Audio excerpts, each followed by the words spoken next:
Off we go with the September 2nd, 2025 DeKalb County Commissioners. Call to order. Good morning, Dottie, Morgan. Morning. What you got today for us? Well, let's quick and easy. Kellen just asked about fair parking, so we're cool with the fair board on any employees parking down at the in the grassy area if they can't find a spot in our regular parking lots or street parking. Although in recent years the city has really could put a kibosh on a lot of street parking downtown. But we're good there, and I sent a message yesterday to Rhonda asking her about the DAV vehicles that are over there on the 7th Street, State Route 8, parking over by that annex. We have several vehicles that are parked over there for the DAV, and so during the fair, we ask if they can be parked off-site. And in the past couple years, she's been able to do that for us. I think usually the quiet night people allow them to park in their parking lot. So it frees up just a few more spots for our employees so that they're not running all over to try to find spots. So we've got that taken care of, and it's only the 2nd of September. So we're good, but it'll be here before you know it. Before you, probably the biggest thing that we need to talk about will be the travel policy amendment regarding the sharing of rooms. And so in addition to us making that change in the employee handbook, you will need to also make that addition to the travel policy that you guys have. And so before you, I have a spot that's about sharing rooms. This is for the handbook. It's the policy of the county that employees should not share rooms when on county business or traveling or training travel. Employees shall never be required to share the same bed and never be required to share the same room for county-related business or training travel. The county understands and appreciates the privacy needs of its employees. If there is a violation of this policy, the employee should contact the Director of Human Resources for the county. And then if I can't get that resolved, then it would come before you, of course. There's a resolution for the travel policy, and County Attorney Cruz and I took a look at this, and we feel that that paragraph probably should be inserted under the section lodging. And it's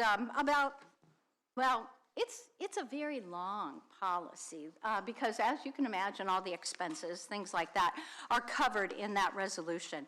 But that was our recommendation, to put it in there. But that is not something that I can do. That's something that you and the auditor will need to do.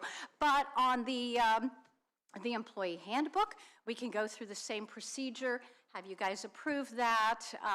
We will have it inserted in the official copy of the employee handbook, and then also send out acknowledgments to all of our employees to say that they have received that, and they will put that into their employee handbook.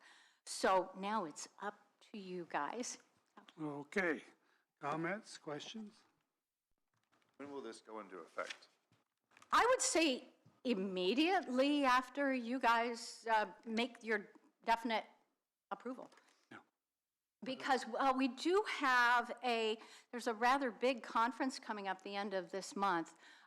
The Association of Indiana Counties has their annual conference, and so I'm not sure who else will be attending. I know I will be, and I am sharing a room with myself. So, but I don't know who else is attending, so this would be really good to get that in place, right away. Okay, Jim, comments, questions? Looks well written to me. I think it's self-explanatory. If Andrew is okay with it, I don't have any issue. You helped draw it, so. Yes, I Assume drew he's- it up, so, yep, I approve. So what will be approved today, just so we're all on the same page, will be the language for her to do the handbook, but then I will actually have to bring an amended resolution with a new resolution number and whatnot to approve at a later date. But that doesn't mean, it still means that it's in effect right away. Right. Entertain a motion. I have another question, if you don't mind. If they want to room up, they still allows them to room up if they decide. I don't think so. I don't think we should allow that. Yeah, that's fine. The only question I have is that some people have already gotten rooms at some conferences, and it's hard for now to go back and try to get a hotel room at those conferences that they're already booked out. So you could grandfather in what's already been done. If anything's already scheduled, you could grandfather that in. That's a choice that you could make. Yeah, because then also you have budgets of making more rooms for people to go down to, and their budgets and travel expenses, they'll need to add more, ask for more of it, so that's my only concerns, but I do like the language of it, that's my only concern I have. Yeah. So, that going forward, I have no problem, I know with a lot of conferences are in the fall time, that people have already got rooms, and trying to call at the last minute to get a room now is gonna be really hard for them to find a room to satisfy this policy now. I mean, yeah, that's a choice that you could make, is to adopt the policy but grandfather any current reservations. Unless there's another facility or something close by, maybe they could find Yeah, Yeah, accommodations. I would hope they would try to get another room if there is any possibility. I have a department, we've already tried, and we can get a separate room for 3 of the nights, but not the last night. So they're just gonna play it by ear and see whether the person wants to drive home after the 3rd night, however, it's a 4.5-hour drive, or if they will just room with one of the other guys for the night before they head home.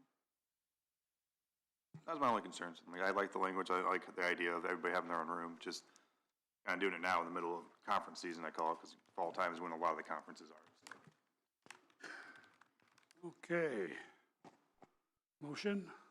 I would so move that we accept the policy under 11.1 travel reimbursement policy summary with the new language as presented, with the understanding that at this time anybody that has room together is allowed to do so. I'll second. A motion and a second on the floor. Additional comments? Comments from the public? All those in favor signify by saying aye. I Aye. Opposed? Motion carries. What else you got, Dottie? Well, okay. Well, why don't I go ahead and have Morgan talk about our recruiting and our onboarding. So the treasurer is closing the applications for the first deputy in training position today. So hopefully she has a few good ones to interview in the next week or so. And then community corrections is still looking for a part-time field officer. But that's it for hiring. We're really doing pretty well right now. The only other really big thing that we're working on right now would be our ADA plan and our Title VI plan. And we are in the midst of reviewing our buildings and also our sidewalks. And we have I've already sent you guys some things to be reaffirmed on the Title VI and the ADA coordinator, so we have that. I will eventually be bringing to you the Title VI implementation plan and then also the ADA transition plan that they both need to be approved by this board. So officially adopted, I would say.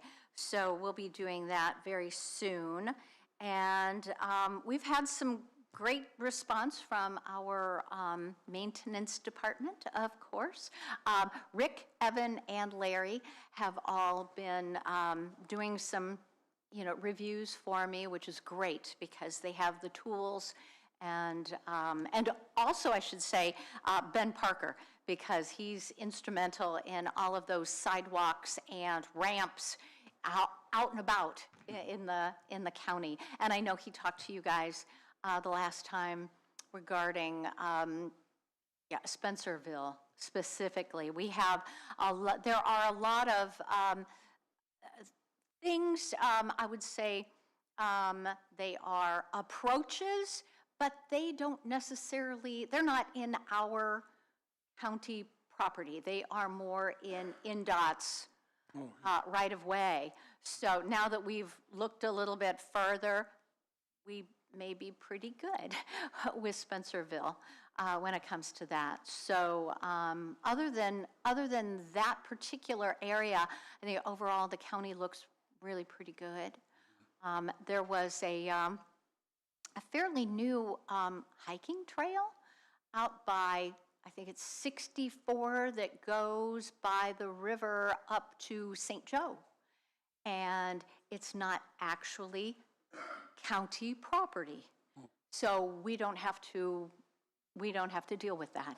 So it was on a list, and after we reviewed it, thank you to our Development Services Department, GIS, they affirmed that it was not ours and we didn't have to, have it in our inventory. So anyway, big project. We want to make sure that we get it done, and we have a good faith effort that we are working at accessibility for all of our citizens to avail themselves of our buildings and of the walkways.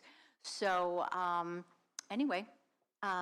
So are you not ready to do the resolution readopting and reaffirming the Title VI program and implement? Oh, no, I would love that. Yeah. Okay. Yep, I would love that. Mm-hmm. Yep. Oh, yeah. You're talking ADA. Well, I have two plans. It's the ADA one, isn't it, that you've got there? Well, you had just said that you would be bringing, Oh, the whole plan. and that's not this plan. It's a different plan. That's a different plan, yeah. I know. Okay. I know. There's so many, so many components to it. Ben and I are like, when it comes to all of this, but they're all very necessary. And we, as I said, we want to make sure that things are accessible. And then this is also a component to Ben being able to get some of those grants that are so important. Okay, so the last piece of the ADA part is, I had sent you guys this resolution. We had went through all of this last week, but I thought that the Title VI, and yeah, so anyway, you guys did approve this, but we need to have you formally approve it with the resolution number and then sign it. That was one piece that we didn't get signed last week.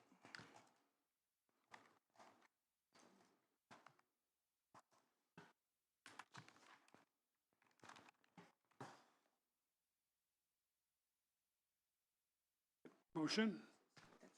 On resolution, 2025-R-12, Yes, appointing ADA coordinator. yes, please. So move we accept resolution 2025-R-12, appointing ADA coordinator as presented. I'll second. Motion and second on the floor. Additional comments? Comments from the public? All those in favor signify by saying aye. Aye. Aye, opposed? Motion carries. Okay, the next one. Do we need to do second and third? No, it's just one.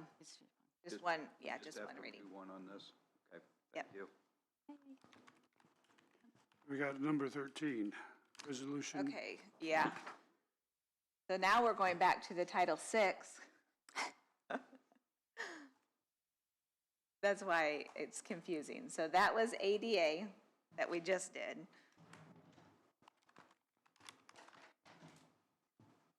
Yeah, the ADA has more to do with the accessibility of our buildings and of sidewalks. And then the Title VI has more to do with discrimination. So separate, but they kind of end up together under Ben's INDOT.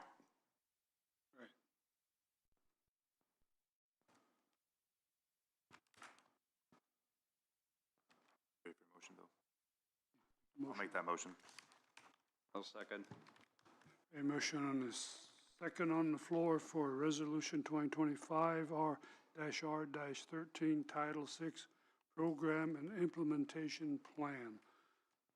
Additional comments? Comments from the public? All those in favor signify by saying aye. Aye. Aye, opposed? Motion carries. All right.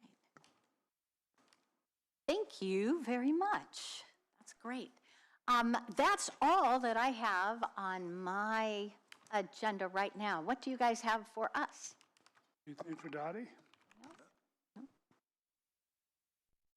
Good, thank you. All right, great, great. I We do have, have something. oh, okay.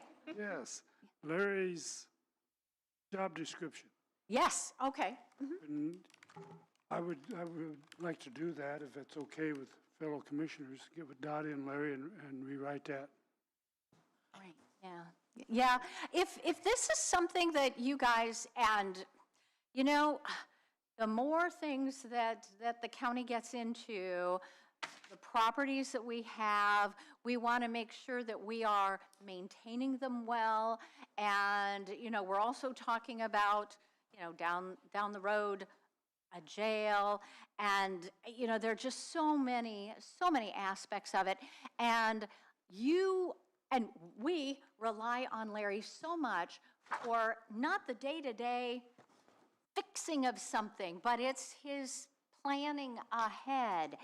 And yes, I am so on board with, you know, let's look at his job description, and it really needs enhanced, deepened. And you know, it would be great if we had a commissioner, Larry, myself, at least to work on it, and then it would then go to the job classifications subcommittee that are 3 members of council to review it, and then for Wagner, Irwin, and Shealy, our consultants for anything job, wage related, to also review it with us. So. That's agreeable. I would work with Dottie on that. Works for me. I'm okay with that. For me. Okay. All right. Why don't you get with Larry and we'll set up Let's- a time and, yeah, just coordinate a time and we'll get together and go over that. Okay, yeah, that sounds great. That sounds great. Okay. We have department heads meeting tomorrow morning at 8 o'clock in the 9th Street Annex. So I'm sure that there's always lively discussion there. And the group really does thank Commissioner Miller for facilitating those meetings. We appreciate it. And also, you know, we have Councilman Van Wy who comes to the meetings. It's great communication, you know, keeping everybody, you know, looped in. So we appreciate it. So, okay, thank you. Have a good day. Okay, moving on. A little time here. Let's go into payroll, pay the folks. I'll make a motion to accept payroll as presented. I will second that. There a motion and a second on the floor. Additional comments? Comments from the public? All those in favor signify by saying aye. Aye. Aye, opposed? Payroll is approved. Claims. Before we get into claims, we have a, what was it? This one. The claim, yeah, the Fegler Heart. Yes. And I see that was in the claims list. Yes, I have it added in there, so when you approve claims, it will get approved if you are agreeing to the payment of it, but we want to discuss it first. Familiar with this? The bill for this air conditioning unit compressor audits. Yeah. Any corrections? What's the desire to pay that? Are we gonna pay that, or should that be turned into council? From the general fund, or what are we gonna do? Is it coming out We're gonna of pay your it. budget, or does it need to come We out of gotta ours? decide who's gonna pay it, I guess, first. Are we She gonna- was requesting, I think she's coming at 9, but she was requesting she's asking that the commissioners, county, pay for that invoice due to their funding restraints with the grant and being able to have money for be able to do like snow removal and stuff at the end of the year, other things that they may need. Let's jump over that table out for now, till she comes in. Okay. Minutes, chance to read the minutes? Yes, so move. We accept the minutes as presented. I'll second. Okay, motion second on the floor. Any additional comments? All those in favor signify by saying aye. Aye. Aye. Opposed? Minutes are approved. Miscellaneous topics. Spin Bridge, letter of intent, official approval.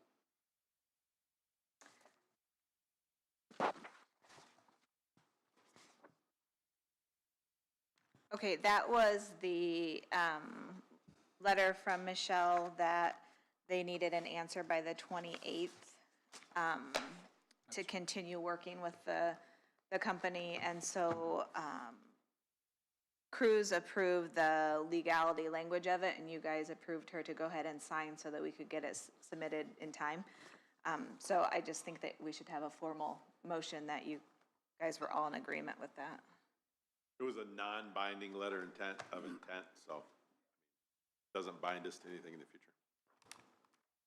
I would make a motion that we approve the non-binding agreement to continue the services as presented. I'll second.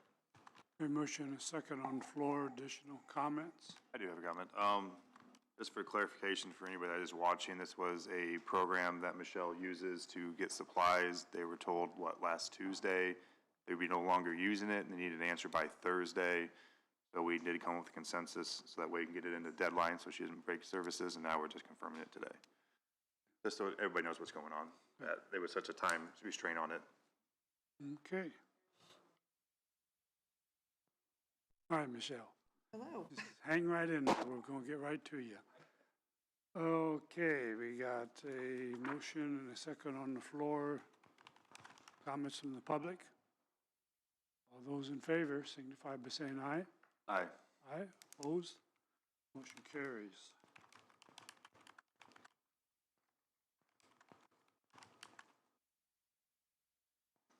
Okay, Michelle, what you got today? I guess we got a bill we'd like to have paid for one thing. Anything else? No, I had sent some information regarding a bill. We've had an awful lot of expenses this year regarding the HVAC system at Community Corrections. For whatever reason that is, I'm definitely not the expert, so I can't answer that. But we've already had to transfer money twice into building maintenance, meaning we're obviously removing it from other areas of our budget in order to do that. And this bill came in just under $9,000. And so I had sent that on, requesting that possibly if the commissioners could find a way to pay that from a different fund so we can continue with other bills we know we're going to have. And I specifically had pointed out the snow removal and ice maintenance stuff that we have to do throughout the winter, because we know that's still a fairly large expense that we have coming up to make it through the end of the year. So I just wanted to come and let you guys know that, and then also to let you know that after I sent the email, we actually had to have the Felger Hart come out yet again to look at a problem with the HVAC system. That one, I think they just said they're going to have to replace a temperature sensor, but they had to order it, so that hasn't been done yet. They're going to get that part ordered and then be out, so that bill should be mostly labor, I would assume. And I think the part's only going to be around $100 or so. So that won't be nearly as high as this one that I've already had, but that hasn't been completed yet. So we don't have an actual amount for that bill yet. There's no warranty for any of this? Yeah, that was my question. How long is this, we've had this system HVAC system? Well, I couldn't say exactly when it was installed, but it was either end of 19 or in 20, probably in 2020. And so it's all been out of warranty.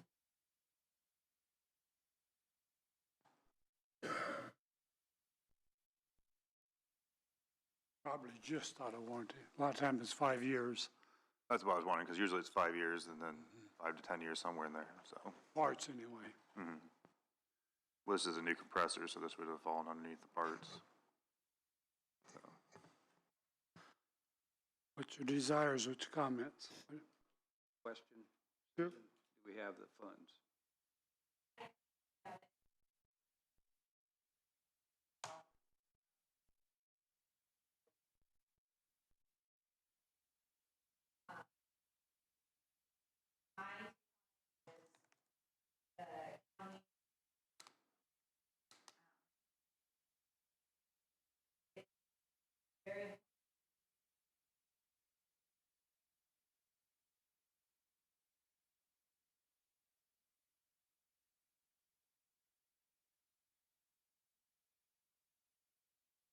Uh,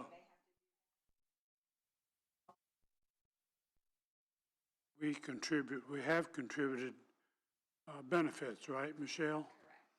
And recently, we've started contributing payroll. Is that correct? I'm sorry. Employees payroll? A tiny bit, a tiny small bit, yeah, not much. How much is a tiny bit? I believe for this year, it was like maybe 3 people, and if they use it all, it was maybe like $12,000.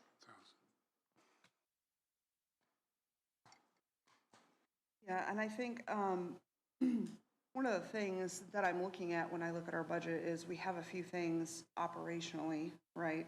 So obviously, building maintenance is an important part of what we do, but also operationally, I'm looking at how do we follow evidence-based practices and how do we give the best services we can give and how do we make sure that our employees are safe and some things like that. And one of the things that I'll probably be coming back to talk about is, and I've been talking to the sheriff about his last purchase of bulletproof vests. We are in need of those. Ours are well expired. We don't use them obviously as frequently as the road deputies do. They're wearing theirs every shift. We're wearing ours only when we go out and have to do home checks or go out for a search or things like that. But they are quite old.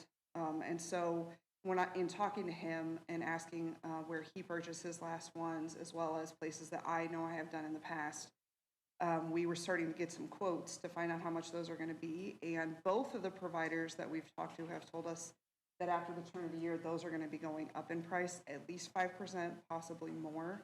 So obviously, they're salesmen, and they're suggesting we get it done before the end of the year, but they're suggesting that so that we are not part of the increased price. And so that's something I'm collecting information on to try to see if that would be a possibility to come back and see if we can get that done before the end of the year. And so obviously that's a big expense too. So when we're looking at things like that, for me, it's, that's an important part for me to make sure we're keeping everybody safe when they're out in the community. And if we have to pay things like $9,000 for the HVAC system, that puts a damper on what we can do as far as purchasing those supplies.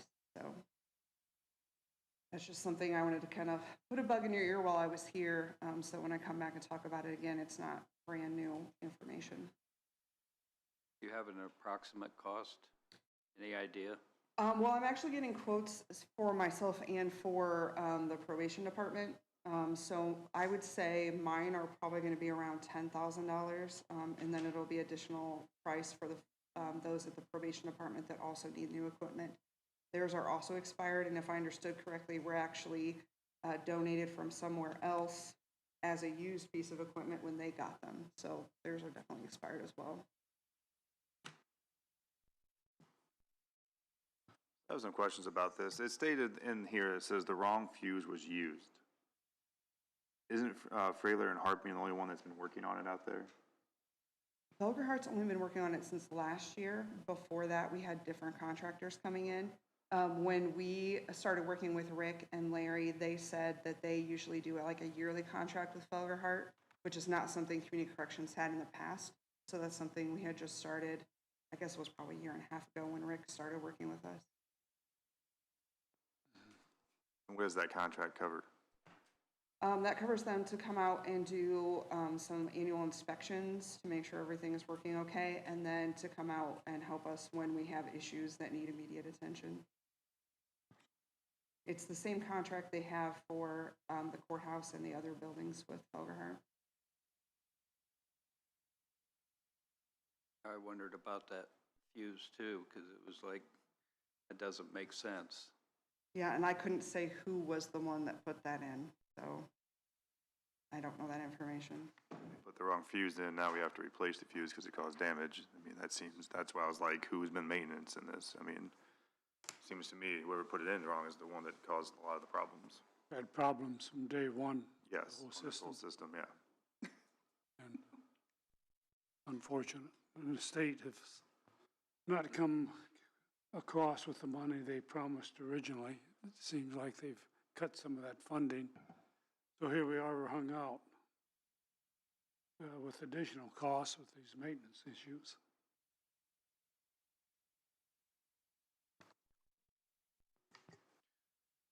Where do we go from here?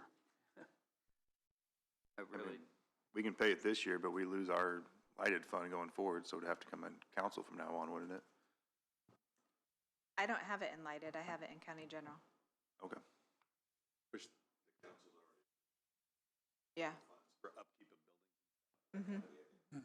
Yeah. What's that fund look like? I mean, what was it original and how much of it have we used?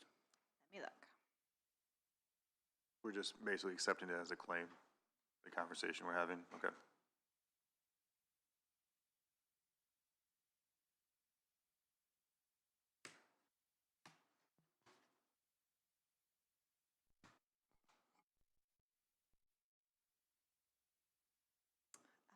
There was $200,000 appropriated, and let me change my date real quick, make sure that this isn't in my notes. And before this, we have spent $79,802. So 120,000 left. You have to do it one way or the other, it's just, Two-thirds through the year. So yeah. I'm fine with it, I mean, you all do it, you can do it at the same time with claims, all the claims. you have it in the claim, yeah. I'll entertain the motion. I would so move that we accept the claims as presented. I'll second. We have to pay this first. No. That's in your claims, so when you approve all the claims, yeah, Okay. you'll be good. Okay. A motion second on the floor. Additional comments? Comments from the public? All those in favor signify by saying aye. Aye. Aye, opposed? Motion carries. There you go. Thank you. Don't break nothing else, Michelle. Stop that. Do my best. Thank you. Okay. Tyler's next. We'll go on to special order for abatement. So I had sent in your email, Chris had asked Jace to get two quotes for cleanup to try to bring this. He was able to contact one person who is not interested in the job at all. And then nobody else really was available with the holiday weekend. So he's calling more people today, but we don't really have anything on that. I don't know if there's anything else that needs to be discussed, but. The county needs to hire somebody to clear this stuff out because he was under an order to clean it up. It didn't get done, and we got a court order saying, county, you may go ahead and do this. If he doesn't, there'd have been a deadline in that, days or something. The county needs to be able to do that, but it may be hard to go ahead and find somebody that wants to do that. Yes. So, I mean, he had 10 days back in 2023. Yes. So, but we're also authorized again within 10 days of the court order, which was dated August 6th, so we have a little bit of time, but I would say if by the next meeting, we can find a couple of contractors, but it may be hard to find contractors that actually want to go in and do this kind of work.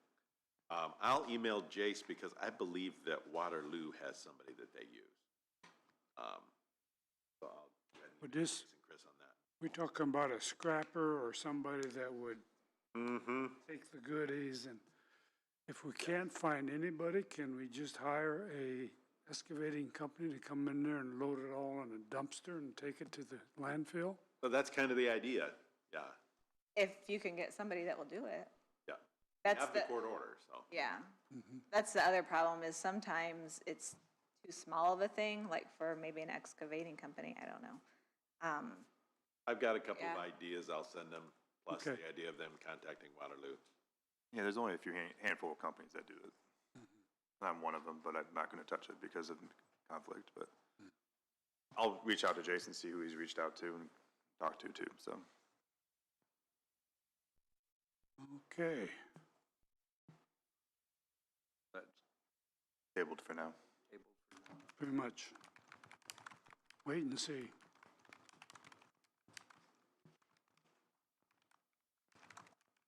Okay. County Road 19 code compliance. Got a new one? That was the one that Chris had sent to everybody. Tyler, Lanning, and Chris went out and inspected it. It's owned by Forrest Wayne Wood LLC, based off a neighbor that complained. The owner had been dumping dirt and gravel from construction sites at the property for the past few years. Goes on to say that the dumping has caused the John Deere lateral 9 tile to fail, and water is flooding on the west side of County Road 19 to the point that it can no longer be farmed. Tyler's gonna take it to the drainage board next Thursday. This Thursday or next Thursday? So, did you guys meet on the 28th? No, we're meeting this Thursday. Okay, so this Thursday. Yeah. But he was emailing to see if you guys believe that it would fall under the definition and Jace could start the process for compliance. And I believe I said Bill I was need- the only one that had responded and he didn't think so, but I didn't know if there needed to be discussion or if Andrew had anything else to say on it. I mean, I think just dumping dirt is a difficult situation if it's clean dirt. I Yeah. think there's a difference between is it clean dirt or does it have construction debris with it? State may have some say in that at some point too.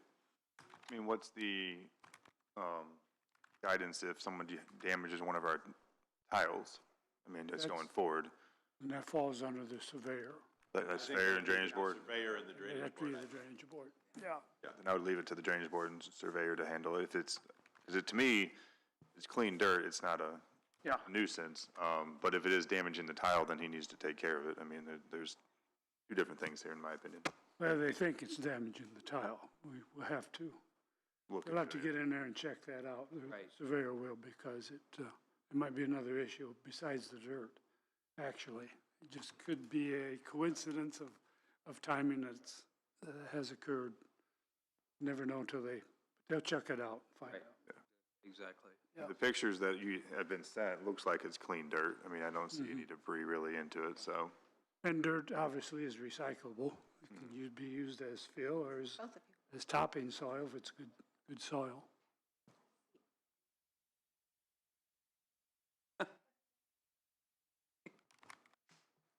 I don't know, Tyler, what's your opinion? Oh, that's trouble. So on that one, to finish that one, you're going to see what the drainage board Yeah. does.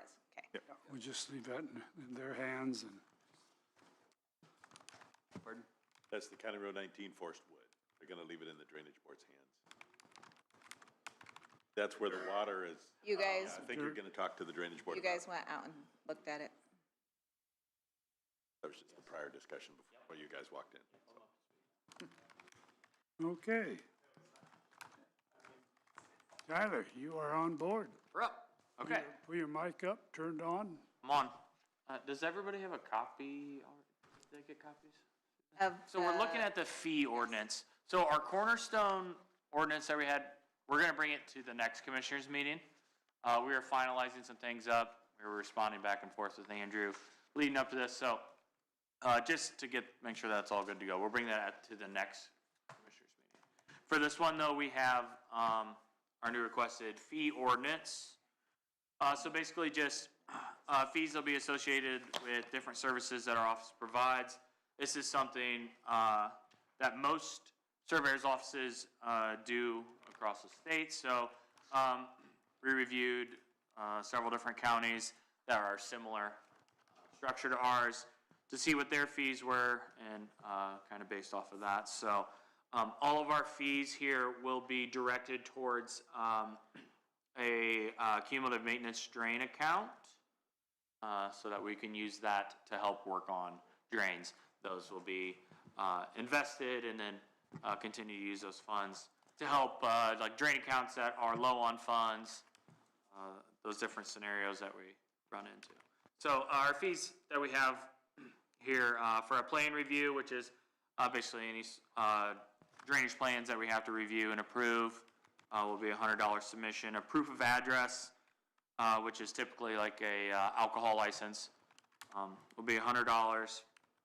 Utility permit for any fiber optics or gas lines that are being bored within the right-of-way of our drain. We said $25 per drain crossing or right-of-way encroachment, because sometimes they'll come next to our drain but won't cross it.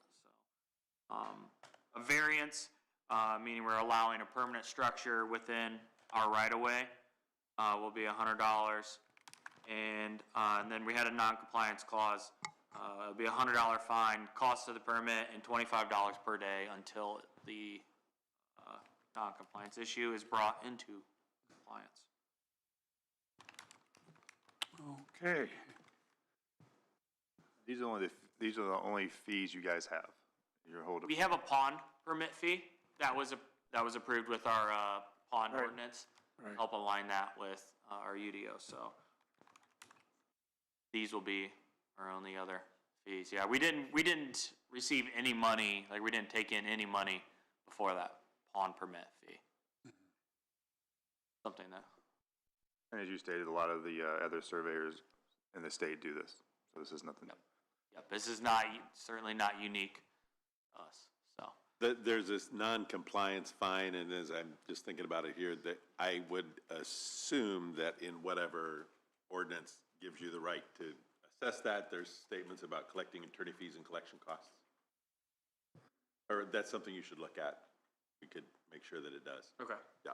This one doesn't necessarily need it because you're not saying what the non-compliance, I don't think, and the $100 fine is for this. Let's see, it says what non-compliance. I just want to make sure that at some point there would be the statement about collecting attorney fees and collection costs, not just attorney fees, but collection costs, because like with the clerk's office, they can hire a company to collect if they need to, not that you guys would, but. So what is I guess, so I think this is fine to do here, but what is the non-compliance, cost of the permit, or not complying with the permit? I was just thinking of collecting that, but.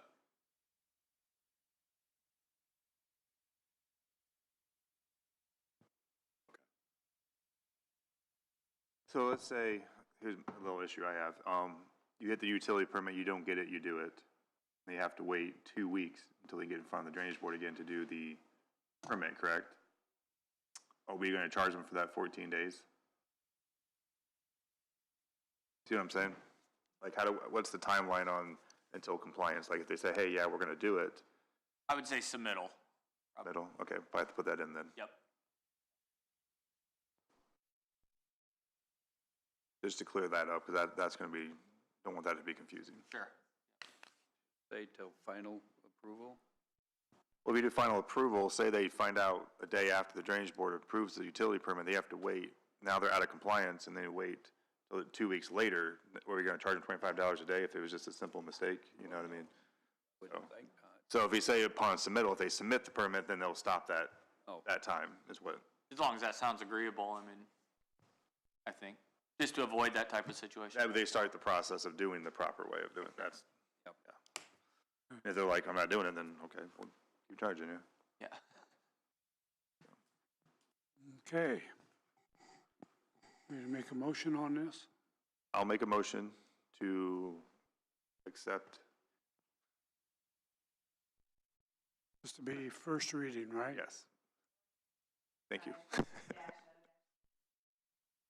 Yep, on first reading. Second that. A motion second on the floor, additional comments from the public. All those in favor signify by saying aye. Aye. Aye, opposed, motion carries. Okay, motion, do you want to make a motion to do second don't and wanna- third reading? I want him to work on some of that language, clean it Yeah, up for I'm the gonna second reading, Follow up with Tyler on some of the Okay, compliance language. okay, and we can get those amendments and do it on the second reading. okay, sounds good. He did pass it by me, but you know how sometimes you look at something one time and then you read it a second time and something else comes to your mind, so there you go. No, Look into it a little bit further. yeah, it'd be nice to do it right the first time. Yes, that's right. I'll shoot you an Okay, email on it, Tyler. Okay, perfect. And then you're gonna bring everything else next So- week, next time? Okay. So I'll be back next meeting. Okay, so the most recent cornerstone language is not ready.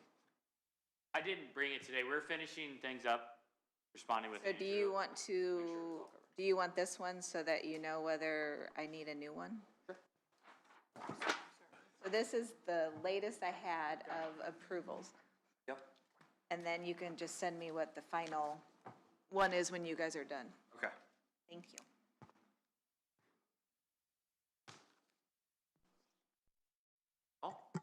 Thank you.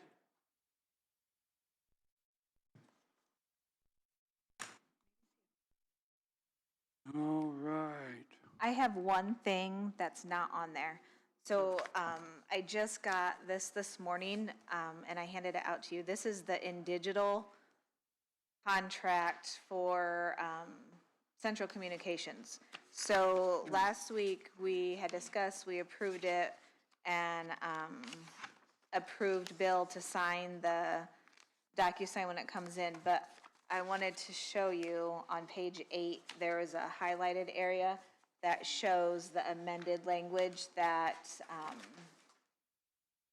the renewal term will renew for additional successive terms upon signature, 120 days prior to renewal date. And then it goes on with everything else. So they added in the 120-day part of it. So we did get this. So Bill should be getting another DocuSign. When, I don't know, but he'll be getting another one, and you guys did already approve him to be able to sign that. So I just wanted you to know that, That's what it looks like. that the amended language got put in there. And when it comes to you, it should have this little box checked here that says amended, so you should be able to see that part. So look out for that. All righty, sounds good.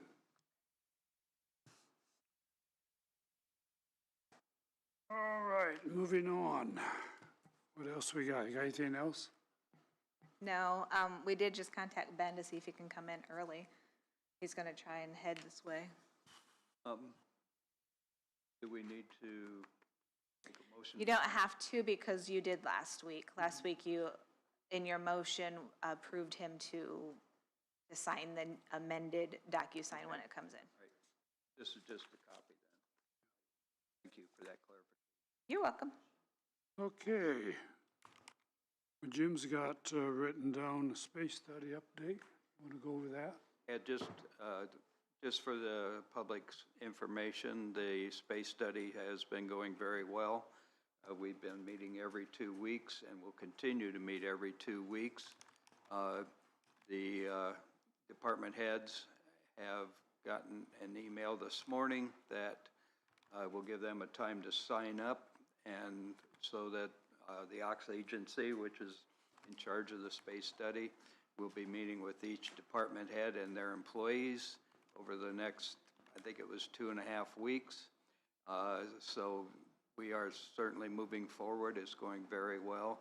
the whole committee and the 4 employees from the Ox Agency went through every corner of the courthouse and every county building. It was an eye-opening experience for me, having seen some of the back territory of this beautiful building. So it was, I enjoyed it very much. It was very, Larry Lane did an excellent job pointing things out to us. So it's well on its way. I just want the public to know that it is moving forward, and commissioners have all gotten, or I've sent them all the emails from all the notes that have been taken, that we've been doing. So just wanted the public to know that it is moving forward very well. Okay, thank you, Jim.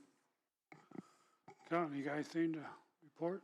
So Sunny Meadows update, we had another resident be transitioned out this weekend. So now we're down to, I believe, 11. I'm verifying with Sunny Meadows right now.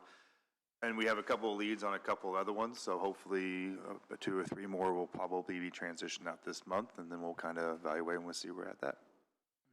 Things are going well. Good deal.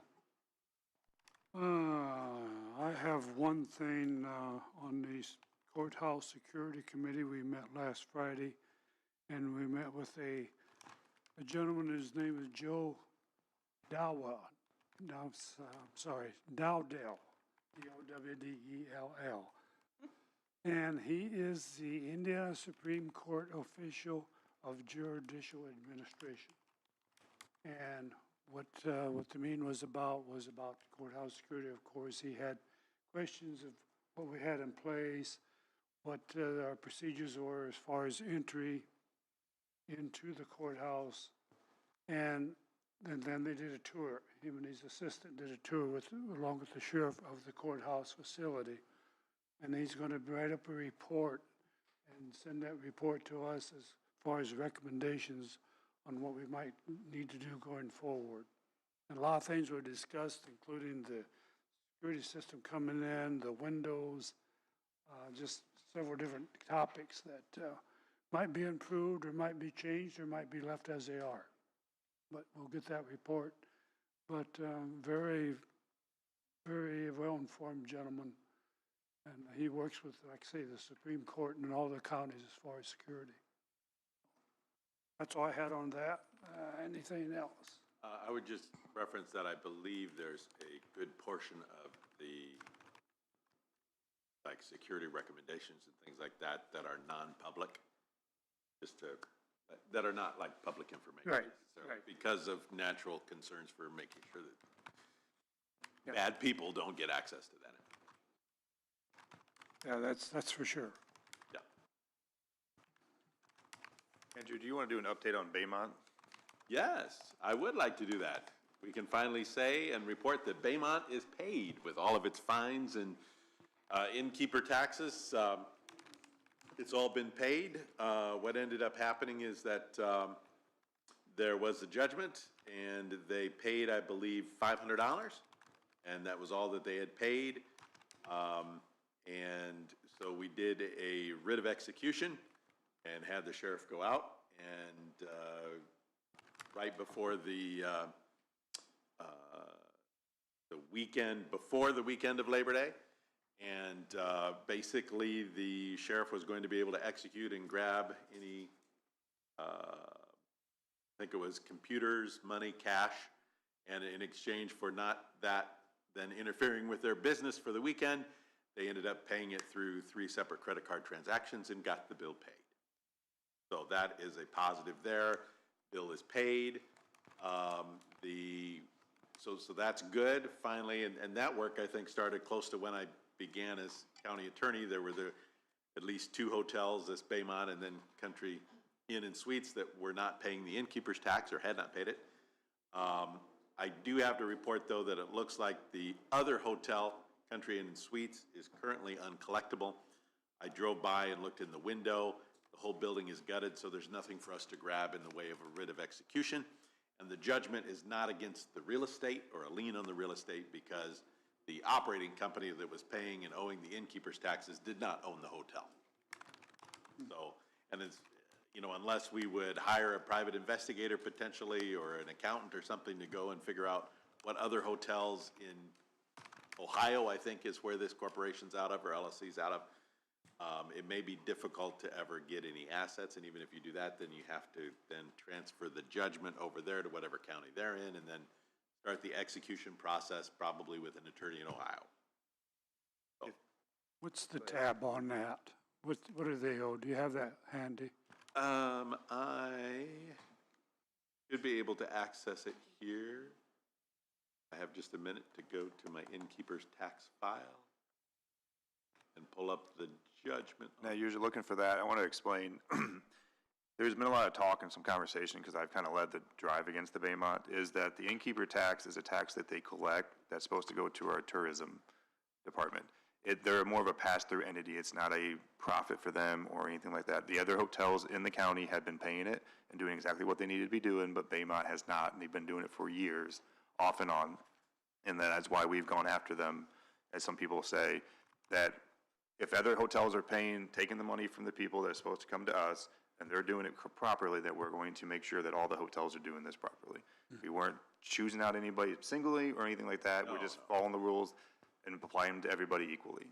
Yes, and gave plenty of time to both hotels to pay on this and make payments, and it was when it was necessary to file suit that we did. Country Inn and Suites, the judgment is approximately $15,300, as I'm looking at it.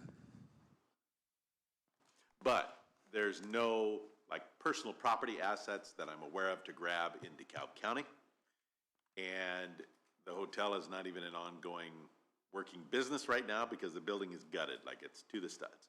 And if they do open back up, then they started putting their own personal property back in there. Then we could do a writ of execution. Okay, I didn't know how long we had that for.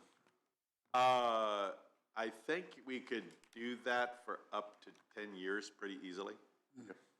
What happens if they reopen that motel with a different operator? Then we're out of luck. We're out of luck. We're out of luck. The only way to get at any other assets would be if this Country Inn and Suites, the company there, that company behind it that was running it, if they owned other hotels. And in Indiana, I don't think they do, and they actually closed down that company in Indiana. But we do have a judgment that's valid if we could ever find they had other hotels they were running in Ohio, for example, because I think their owner or owners is based out of Ohio potentially, but we've also gotten where they have the owner or owners may be in Florida as well. Yeah, without going into too much detail, it seems unlikely that we could collect. So I have a legal question as well. Why can we not put a lien on the property itself? So liens on property can only be done typically for debts owed by the owner of the property. So for the Baymont Inn, the same company that owned the real estate ran the hotel. In Country Inn and Suites, a different LLC owned the real estate than is running it. So a lot of companies will, you know, or even, let's say, businesses of any type, insurance companies, laundromats, doctor's offices, law offices, they will own the real estate in one company and own their professional practice or business in the other company. So if one gets sued, the other one doesn't. And so liens against real estate typically come in the way of either a law or a statute that allows it, or there's judgment liens. This is the lien that we were dealing with here. If you own real estate in DeKalb County and somebody gets a judgment against you, it's a lien on all the real estate that you own. But it's not a lien on real estate your spouse owns, your kids own, or other businesses. It's just limited to the name of the person you sued. That's my understanding. Okay, so again, legal question, can they county put a lien on the building itself? I don't think so, because it's not owned by the company that we sued. It's owned by a different company. So we can't just slap a lien on it unless we had some connection with that company, which we really don't. They're just they're just sort of like an unrelated landlord. Like you sue the tenant in a building, you can't necessarily, so let's say there was a restaurant that owed a restaurant tax. You can't sue the landlord for the restaurant tax that the restaurant didn't pay. The same thing for the idea of the innkeeper's tax.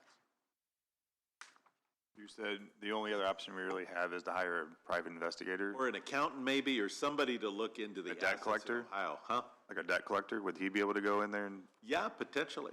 Yeah, it might be something, yeah, that's true. You could potentially do that. I mean, the clerk's office has a debt collector and treasurer's office. Yeah, there Is it, has to be some record of the hotel paying the landowner, I would think. Yeah, so, we could. Or not. Right, maybe we could do, so I mean, I could try to do a proceeding supplemental. The company claims that the problem is going to be attempting to drag someone from Ohio over here to answer questions in our court system.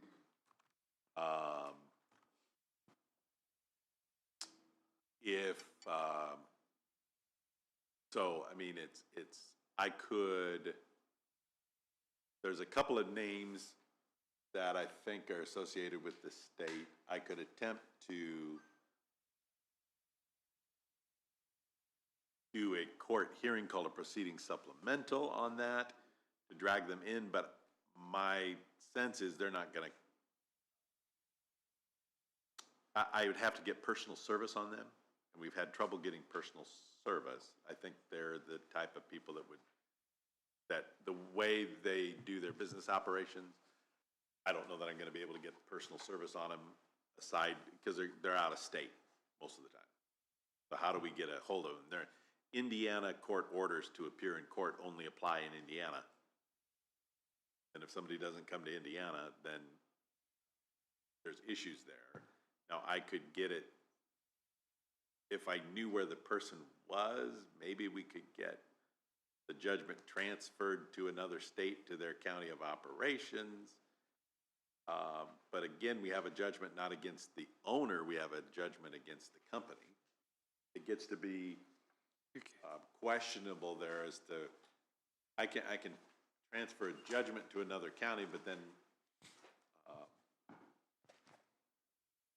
we'd have to probably hire an attorney in that county. It might be like over in Columbus, Ohio, or wherever they're at, to try to pursue it. How much money does the county want to spend to try to pursue this? that'll be my question. In your estimation, is it gonna be worth expense to do that?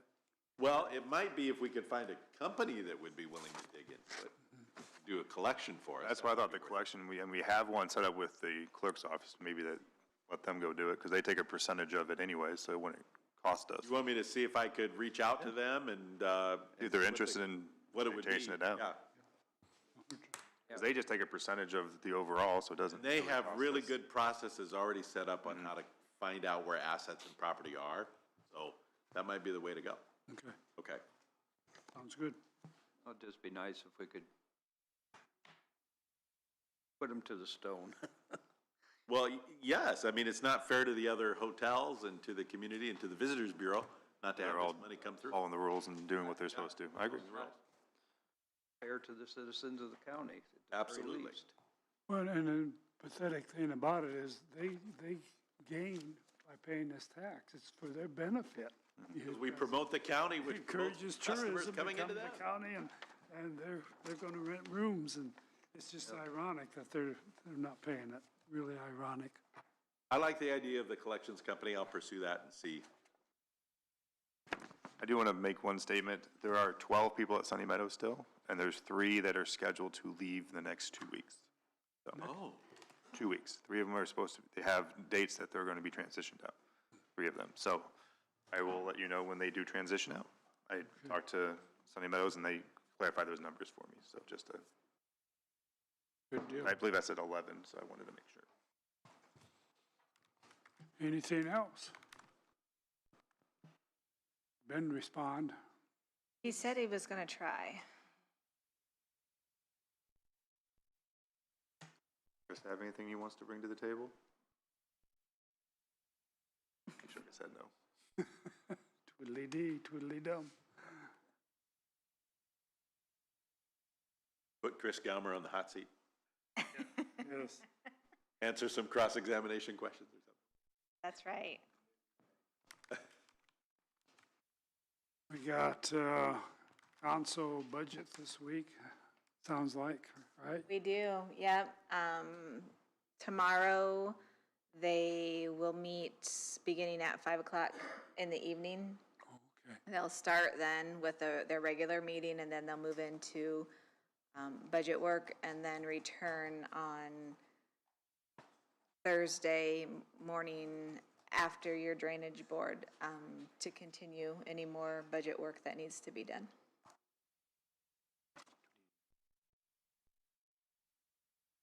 You can talk about it if you want. Do we need to? Council's meeting on Thursday morning. Wednesday night, and then they'll come back Thursday if they still need to, which they probably will. In the morning or the evening? Thursday around 9:30 after the drainage board. After We have drainage, drainage board. right, Yeah. right after drainage board. Yeah, Yep. okay.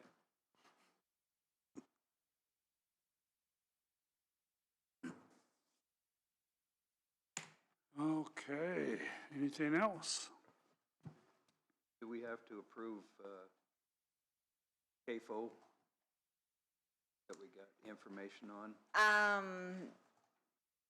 Chris? Chris, read this.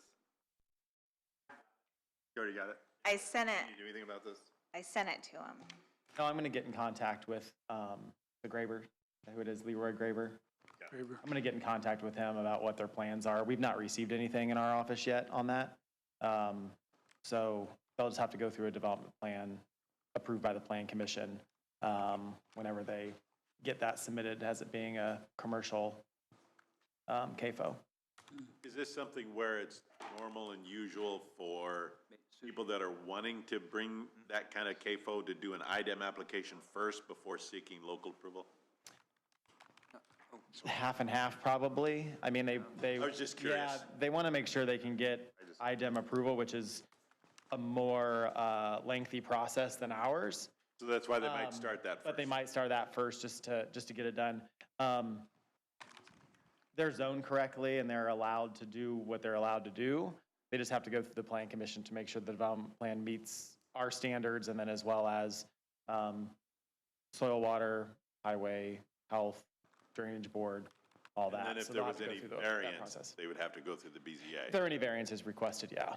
Yeah, they have to go BZA. Is that a gravel road or asphalt, do you know? I don't know, I don't even know what road it's on. I just got the letter and the information. I think it was County Road. County Road 28. It's asphalt. Oh, yeah, it's right up from. Just right down the road. Yeah, 28, 75. Yeah, 28 would be. that's right. Anything else, Chris? Guess not. Not for me. There you go.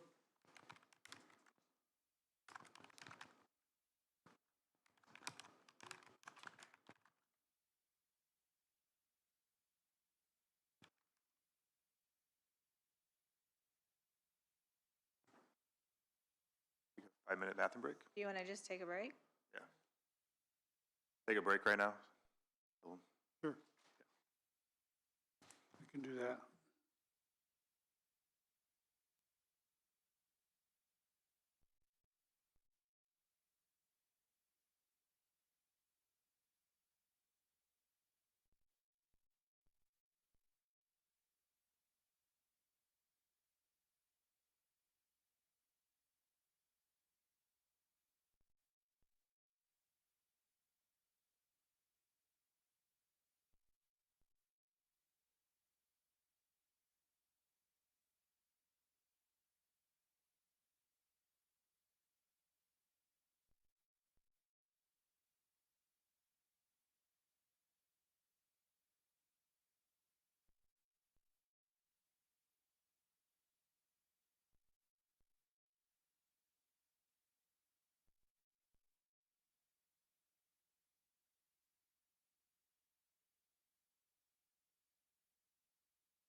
on your good All right. knee, too. That's your good knee. We're ready when you're ready. All right. Just jump right back into it. Been in and out of here. All quits. Got Ben. I got a load of stuff for you. I've been off for a week, so my desk is piled up and my emails is overloaded and I don't know which way to go. So I'm delegating. You guys want some?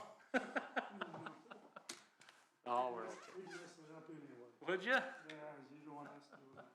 That's all right. I've got a few things here.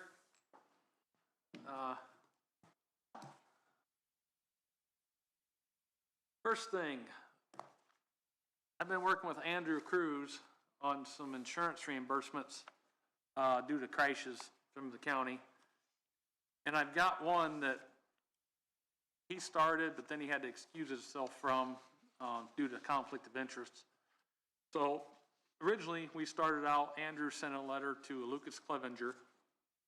He crashed on County Road 64 in St. Joe on May 4th, 2025.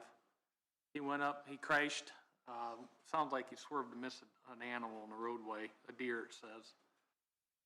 But he was heading west, he went to the south of the road, went up on the guardrail of Bridge 133, and took all the guardrail off of that side of the bridge. So I got a quote from Specialties. Specialties come up and fixed it because the guardrail, it sheared all the bolts that was sitting on the ground of the bridge. So there was no rail there. We barricaded it off. Specialties come out and fixed it. The bill was $9,200 to fix that, okay? So we sent, Mr. Cruz sent him a letter, no response back. He excused himself, and then I sent a letter requesting to turn this into his insurance or to make the payment to DeKalb County. Last week, he called while I was out and talked to Kelly and had a lot of reasons why he didn't have any money, personal issues. And then it was also in the middle of insurance companies. So sounds like they don't have any insurance. And he asked about setting up a payment plan with the county. So I had Kelly get his email. She emailed him on Tuesday, August 26th at 1:43 p.m. and asked, because I wanted a formal request from him of what he was inquiring. She said, "Good afternoon, please email Ben Parker the following information. Number 1, the reason for the request. Number 2, the dollar amount of the payment. Number 3, how often is the payment occurring? Number 4, what length of time is the payment plan? Send this information with my email address. He will need this request before Monday."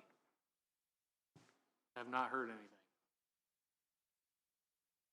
So, I don't know how you guys want me to proceed. He did leave me a phone number. I can contact him back. If you guys are willing to do a payment plan, that's your discretion. Just for a couple options, if you did a no interest $9,200 for 12 months, it'd be $766.66. 6 months would be $1,533.33, or for 2 years, it'd be $383.33. But that's if No interest. that's no interest, and that's strictly on his, what am I saying? Word to come in and pay that monthly. We've never done anything like that in the past, at least through the highway department. But that's your guys' discretion. That people should have insurance and stuff for things like this. The bridge had to be repaired. We could not repair it. So we've already inquired at the expense. We've already paid it out of our budget. So the county's paid the $9,200. Can you tell me that bridge number again, please? Was it, Bridge 133 on County Road 64. and what was the amount of the invoice? $9,200.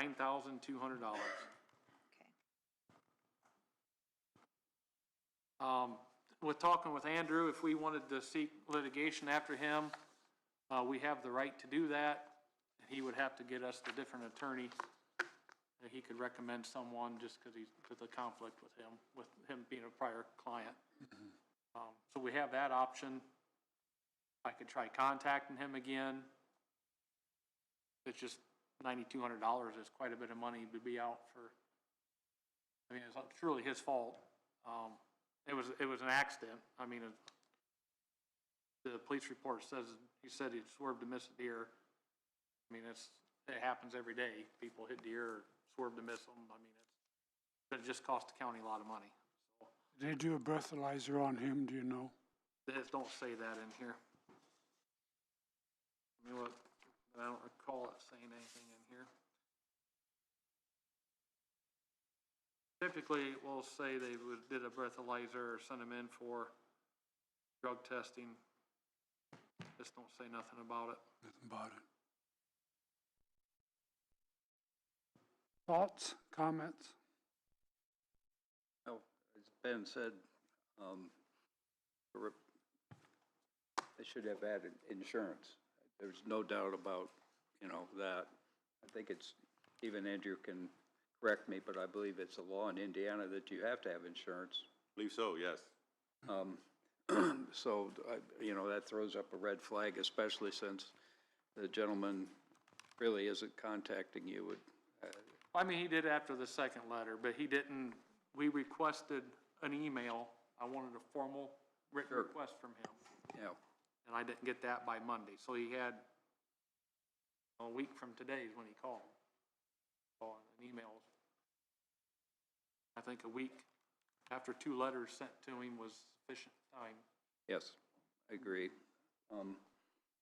My thought is, obviously Andrew can't, but we get a lawyer and send him notice that we would like our payment. I mean, we've done that in 2 letters, and that's the response I've got. So we either, the way I understand it, we're either gonna have to accept his payment offer or take him to small claims court. I don't know, can you go small The limit claims is court? 10,000 in small. So we could, it's 9,200. We could, that'd be the cheaper way for sure. But there again, I can reach him, I can give him that ultimatum on the phone before we go that step, let him know if we don't pay it. You wanna give him 30 days or something? We're taking him to small claims court, or if you want to do a payment option? I wonder if he's got some collateral to put up that we could attach to it, but I don't know if we can do that. I mean, this How guy much- is not, How much are you able to help during this process, since you had to excuse yourself? I mean, we Oh, have to hire, Not very much. We would have to, if there's any kind of a suit, we would have to, hire somebody else. yeah. A conflict of interest just means I can't get involved in it as far as representing one person against another, or one entity against another. It doesn't come up very often, but it can come up in small towns, in smaller counties. That's gonna add a cost to us to have to. Well, The couple attorneys I'm thinking about, I don't believe they'd overcharge. They'd be reasonable in it, and it's a fairly simple, small claims is a fairly simple process, so I don't know that the cost to the county would be a huge amount. I know it's $150 to file, and you'd have a little bit, just like with Andrew, if we went to litigation with him, we pay him litigation cost outside of his normal pay. So you could even talk to those attorneys about doing whatever I get paid for litigation, see if they would accept it to help the county. Yeah, I don't know. It's up to you guys. I mean, it's $9,200, so that's what I wanted to ask. I don't want to start a process of doing payments. I really don't. Because once you do it with one, you can hear it coming down the road. Everybody's going to want to do it, which I don't usually have a problem with, but especially in this situation, the gentleman doesn't seem to be wanting to communicate with the county to get it resolved. I mean, to me, that's always a red flag. Yeah, he hasn't been very responsive at all. No. I mean, he did contact once. What was his name? Lucas Clevenger.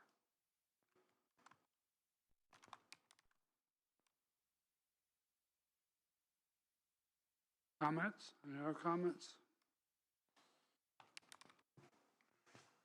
I agree with Jim. I don't want to start a trend of payment plans, but I know we do some payment plans before. I mean, we did it with Baymont, I believe, doing some payment plan stuff.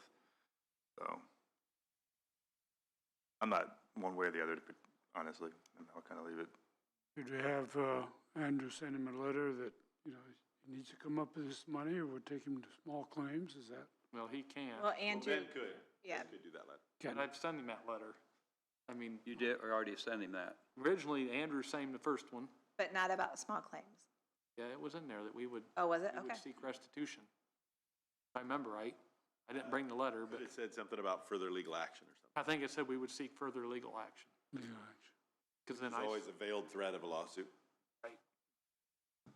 So, that's why I mentioned if you guys would like, I'm willing to try to reach out to him by his number, let him know what we're gonna do, and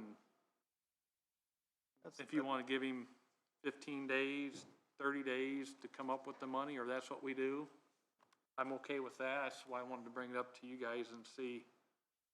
My opinion would be to let Ben reach back out to him and see. He was gone Ben was gone last week. Not everybody checks their email all the time. I mean, just because he hadn't responded back to the email. I mean, I looked before I came and I didn't have I any. mean, we've already paid the money, so if we wait till the next meeting to do it, that's fine with me. But I'll leave it up to you guys. I'm not sold one way or the other, to be honest. Yeah. Let Ben, because you were gone last week, right? I agree with that, Ben. Let him have a can conversation reach with him. out and make some kind of communication with him. If there's no response, then we'll have to, Move forward. 2 weeks, we can make a decision on which way we want to go. Okay. Yeah. I will reach out and find out. Thank you. Yep, thank you, guys. Next thing I've got an email from Brian Rothgeb and Mike Westrick for County Road 17, same addition, across from San Giovanni. West- Anyway, a new addition on County Road 17. They're building. Yes, what is that?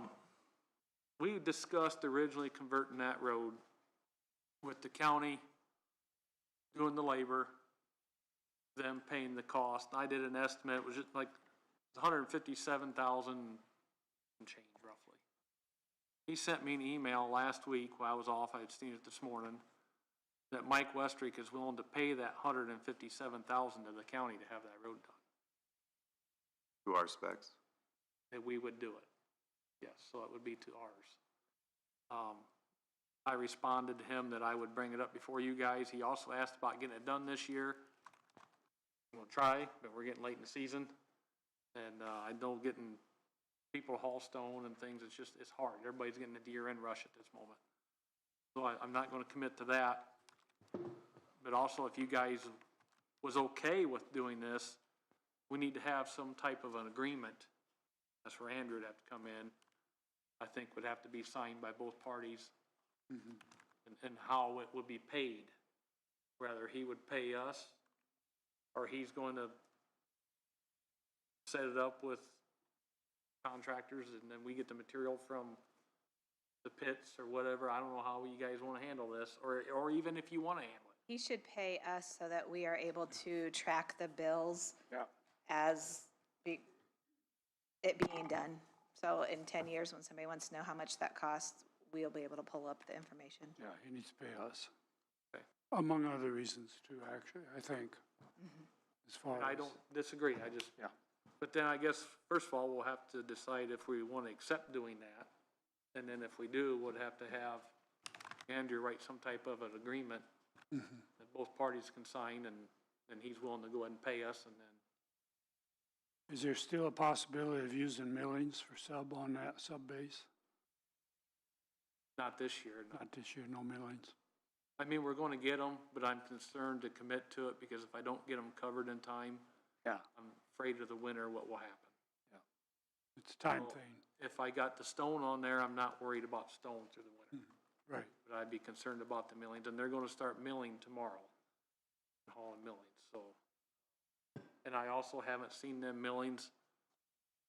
What's it look like? Yeah, I may have to reclaim them to get Didn't find enough. to get a decent road base out of it. So I hate to commit with that on that project, especially if they're willing to pay for it. If they're willing to pay for it, I know the process with the stone, I know the outcome. And sometimes with the milling, we're gonna have a little bit of issue. If they're footing the bill for it, they're gonna want a nice product too when they're finished. Absolutely. It's going to have to be a nice product. I mean, we'll do the best we can, but Yeah, yeah. at least with the stone, I'm not worried about the weather and getting behind on it or getting it sealed up. What do you think? Well, if Ben thinks he can get it done, not this year necessarily, but if, you know, I'm okay with it. But I would want, myself, I would think the county would want the money up front before we started, just to make sure that we don't have to go to court afterwards and, you know, not that I don't trust somebody, but I wouldn't want to get started with the project without the funds being accessible. Right. My You plan know, would be, and, you know, if you're not gonna do it this year, then, you know, I'd say like 30 days before you're gonna start or something, have the funds available. I wouldn't want somebody to put the funds in now and, you know, not be next June where they don't have access to their money for that long. I don't believe that's fair either. Could you separate, you probably can separate that out, the base, the stone and the topping. So we could require at least the money for the stone, Sure. get that down, and then if we can get to the chip and seal, okay, if not, then we could build them. I'm gonna try my best to get the Yeah. top coating of stone on it. But if not, then, and there again, you wouldn't have to tie his money up for Right, that, the rest of it anyway. yeah. Yeah, do it in parts. I'm all for it. Just, I'm for it. I think it's a great idea. If people, but we need to have some kind of policy and procedure in place going forward, so that if anybody else wants to do this, this is That's the thing, this is how we're gonna do it. Ben and I have talked about it a little bit. This is the process of doing it. Because another issue I'm just thought of with this is if they say we agree to this amount, and then we can't get to it until next fall, and the prices go up, who's gonna pay for the differences on the prices? You know what I mean? Just because I mean, we're the labor, so therefore if we didn't get it done, and they bought the materials, you know, ahead of time, we'll have to have, where's our response? Something we ought to just discuss and talk about. if we don't, we'll just have to have that agreement written up that we'll buy the materials at our bid price. He's responsible to buy it at our bid price. That's what I quoted it off of. But it would be nice to have some type of a policy if we're gonna allow that. I mean, I think it's great if they got the money, can contribute it. It's gonna improve our roads, and it's also gonna help them. It's gonna help actually the county in a whole, because there's a lot of nice homes gonna be built out there. Tax base will go up a little bit more. But I think we ought to have something. I don't think it'd have to be elaborate as far as them contributing to pay, but the road will have to be, you know, assessed by us to what treatment we'll need. Because some roads, we won't be able to chip seal with the way we've been doing it. Some roads have got a lot of peat and muck on there that's gonna be very extensive, so this fix won't do it. Just, it'd have to be a case-by-case road.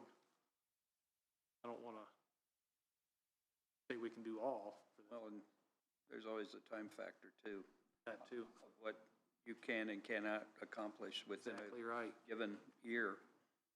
I mean, that's, yeah. right. So, Ben, you're gonna get with the developer, and if something's still possible, you'll reach out to me with draft a contract, is that what you want? I can reach out to him. I mean, he said he wanted to move forward with it, in the email. Okay, So I think at this point, we gotta come up with some type of a contract okay, and then send it to him, and then I'll yes. let them look at it and see if they may just look at that and say, no, I don't agree to that, and it'll be dead then. okay. So you want me to begin drafting a contract on that? I'll make a note. Yep, and then let the commissioners view it and approve, and then, Do you know the name of the entity, or can you email me that? I'll have to email it to you. Because I'll need to know what name to put in there for that. Yeah, I can get you that. I'll find that out. County Road 17, though? Yep. I can't even think of the name of the housing development off the top of my head. I can see it, but I can't Yeah, think of it for know it. nothing. I know it. And is it currently a dirt road? Is that the deal, or It's a gravel road. currently a gravel road? Okay. And then What kind of topping are we, or what are we doing? We would chip seal it. Chip and seal? Yep. Double, chip and seal. Double chip and seal? Actually, I think we'll do a triple on it. 1, 2, triple. Triple? We'll do 2 the first year, and then we'll do this third one the following spring, following summer. Triple chip and seal with what kind of a base? 73 limestone, or 53 limestone. 53 limestone base? Yeah, I'd say 53. How deep's that base? Is it Rotondo? Estates? Is that it? Rotunda? Is that across from Santa Giovanni? That sounds right. Yep. Yeah, and when I click on all these things, it says Westrick LLC. Yep. I think it's that. Okay, so it's this And Rotondo. then Andrew, I'd also would like some kind of policy if people going forward, that these are the steps that we can follow. Rotondo is, Not on that too. Have a contract for this one, but then have a policy in place that whether people want to do this also as new things come in. Okay. This is the process of, So you want to have a policy drafted that maybe follows the, Yeah, because like when we talked before, it needs to go, for one, it needs to go from intersection to intersection. Yeah. If we're gonna do it. Road must be assessed prior to agreement, because, to your guys' specs. Right. And then we control the road afterwards and all those things, just to have it in a policy that when people want to look forward to, like, they were like, hey, I want to do this too, they have a general idea of how that's going to go. yeah, because after it's done, then we'll take responsibility of it. well, right now we have responsibility of it as a dirt road. Yep. Right. Sure do. And I agree. I agree. That just makes it easy going down the road. Yeah, 'cause We already have road specs in our UDO, but, and, you know, and building typically, process, but this is different because it's an already existing road that we're allowing them to upgrade. Yep. Not a requirement that they upgrade it, but everybody will is this, upgrade it. what we're gonna upgrade this is not in our standards. So if you was to come in here and build a road, we're not gonna accept a road to be built like this. Okay, because it's not a new road, it's sort of grandfathered in. Right. Yeah, because our, the only places we have accepted roads has been housing developments. And those have upgraded standards of width, pitch, Yep. all of that. Yep. Here it's just covering over the existing road. Yep. Okay. Yeah, so since I've been here, we have not had anyone pay to convert or improve a road that's been existing. We've always done it ourselves. We've had some that's wanted to contribute, but we haven't done that either. Okay. Okay, last thing I have,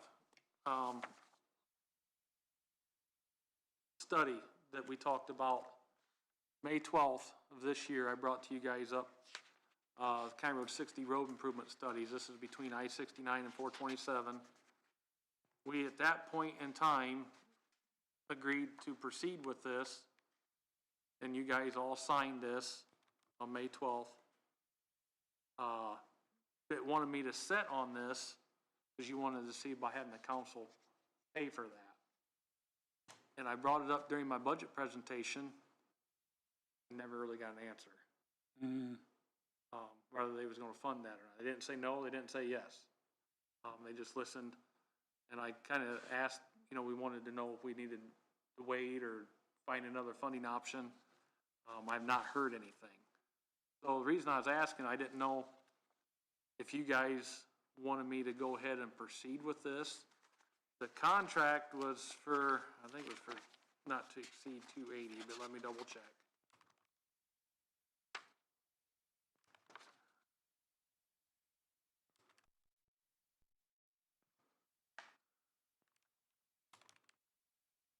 Should have marked my page. Oh, nope, not to exceed $228,800. So if you guys wanted me to go ahead and move on this, I'd like to get started on it. Or hopefully maybe I could get on the federal aid grant for next year. We could have enough engineering done on it. Maybe make that call. If not, we may have to wait another year, which is fine if that's what you want to do. But we'd have. have this in your 26 budget request? I did not. Because I was hoping either the commissioners or, council was gonna fund it. Because mine was put in, So I think I turned this in about the same time my budget did, or just after. But I don't remember, I don't think I included it in mine. Have to look, Susan. I don't think I did. I don't think you did either, because Rick Ring at one of the council meetings talked about this and said that we'd have to find a way to fund that also, when they were talking about the wheel tax and everything. This was brought up in that, so. And I guess if we did, it's just me thinking, I may be wrong, but if you guys was okay moving forward at this point, if the council did approve it, they could pick up payments after the first of the year. If we got any between now and the first year, it won't be that whole amount. They'll bill us maybe 15,000 for this or 20 here. It won't be a whole lump sum. It's not a lump sum payment. But it's just you guys' decision. Kellen brought up to me a couple weeks ago, and I thought, well, I was kind of waiting, but I just didn't want it to go dormant and get off of our radar. And I didn't want to miss the window to get it into federal grants, because we don't want to push it out another year, another year, another year. If we're gonna move forward with it, move forward with it. That way we can get into that window of getting the grants, because then even if we get the grant, it's gonna be 2 to 3 years, right? It'd be 5 years. 5 years. So we don't want to be missing windows, and in a couple of years we have these windows that we just happen to miss. Yeah, because once we get awarded, it'll be 5 years out, so. So the council is not gonna formally approve anything unless there's an additional appropriation request coming to them. They can't just approve it. So They couldn't appropriate money over for this study, since I asked? they could, but they probably didn't understand that that's what you were asking. Gotcha. So if they want to do that, then I would need to figure out where the money could come from and advertise for an additional appropriation, and the request would go to them to approve. But it's not, they don't approve, just approving something. They may agree, yeah, we should pay for it, but if there's not something that follows up, there's nothing that they actually. And maybe I didn't present that right. Maybe I should have presented that a little bit different. Awesome. So, To me, my personal opinion is we just go ahead and pay it, because all our lit money after 2027 goes to the general fund, correct? as of right now, As of right now. Yeah. And so, I mean, we pay for it now, or it goes to the county, and then they pay for that year, it's, you're saying you guys pay for it from your lighted, yes. just so that we're all.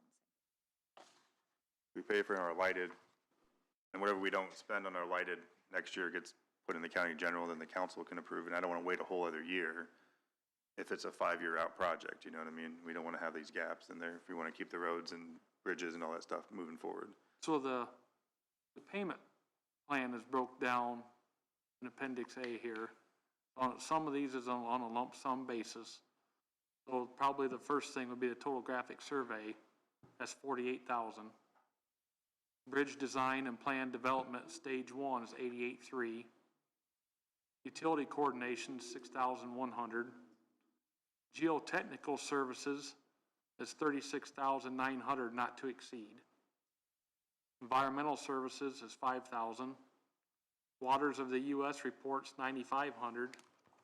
And special investigations is $35,000, not to exceed.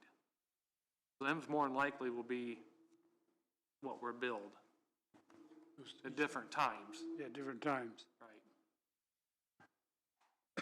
I'd be more in favor of just the first section of the Probably survey. a survey, and they might get stage 1 done at this point.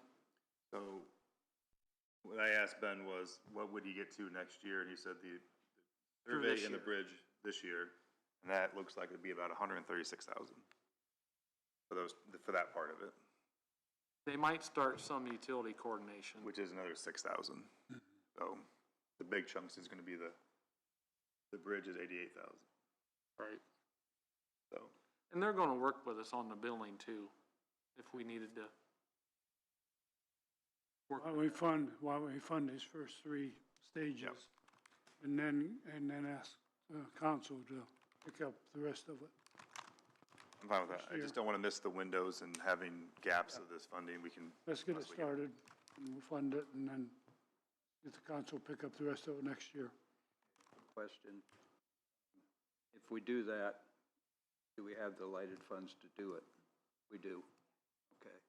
Then we got- Second, he can't go to if he's asking for an additional appropriation, he can't do it, like when the council meets tomorrow, because it has to be advertised, correct? So that can't happen where he could actually get an answer. Okay. So he'll have to wait at least another month. Okay. Thank you. Are you making accepting motions? Yes, I'll accept motion. I would make the motion that we would fund the first three parts of the project, the 48,000 for part one, 88,300 for part two, and 6,100 for part three, to get the project going. A motion and second on the floor. Any additional comments? Paid from the lighted fund. Paid from the lighted fund. Comments from the public? All those in favor signify by saying aye. Aye. Aye, opposed? Motion carries. There you go, Ben. Get her started.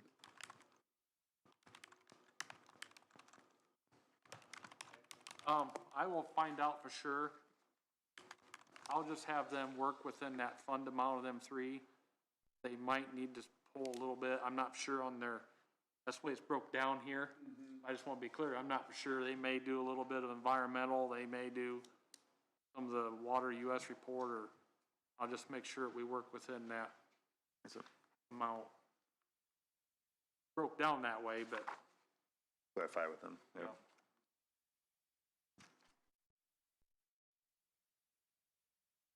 That's all I have, other than API started on or milling. They're doing their deep patches, finishing them today, and then they're supposed to mill main line starting tomorrow. So, Which road? 35. 35. When they're supposed to be done? Completion date September 15th. Got to hustle. And it's a fine, They're Yeah, fine there every day is. afterwards. Yep. so bring it on. Don't care if it don't get done till December. Yeah, I need to probably send them a notice on that. But I don't think I have anything else for you guys. I tried to gather up my stuff this morning and look through everything. But I think that's all I have. I have not worked on the sidewalks for Spencerville yet. That's on my agenda to do, but I have not done anything with that yet. So at some point, I'll get something around for you guys on that to look at. Okay. Anything for Ben? Anyone? Okay, Ben, Okay, you cut you loose. all righty. Thank you, sir. Thank you. All righty. Any other business, comments? All done? Last call.